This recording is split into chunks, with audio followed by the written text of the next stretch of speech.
You're watching the news at 3 p.m. with me, Anubhuti Gaur. Let's take a look at what's making headlines. A mega show of strength in his roadshow as Aditya Thackeray files nomination from Worli Assembly constituency for the upcoming Maharashtra Assembly polls. Shiv Sena's chief Uddhav Thackeray's son is the first of his clan to contest an election. He is leaving no stone unturned to woo the voters, as several posters have been put up across the state in different languages.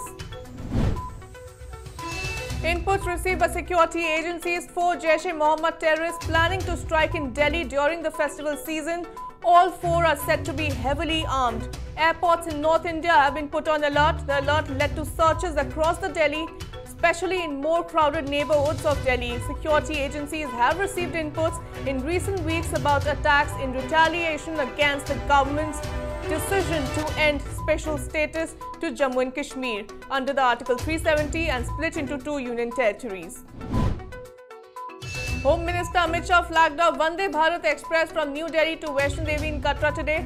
PM Modi said that the Vande Bharat Express is a Navratri gift for the people of Jammu, will improve connectivity as well as spiritual tourism in Jammu and Kashmir. While Home Minister Amit Shah said that before abrogation of Article 370, there were many obstacles in J&K's path to development. In next 10 years, J&K will be the most developed of the states.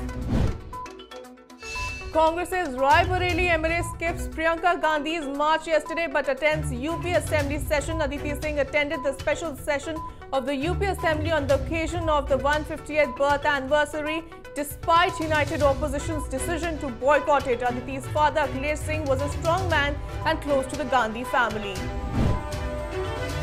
Punjab Chief Minister Captain Amrinder Singh met Prime Minister Narendra Modi today. Punjab CM urged the centre to take up the canalisation of the state's three eastern rivers of Indus water system as a national project to enable conservation of water and enhancement of the region's economic growth.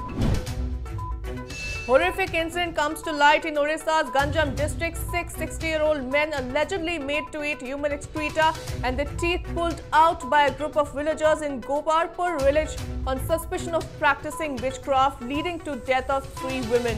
Victims were rescued by police and admitted to the hospital. 29 people have been arrested. Patrolling has been intensified to nab the remaining accused and avoid any untoward incident. That's all in this bulletin. Thanks for watching. The news and updates will continue on the other side.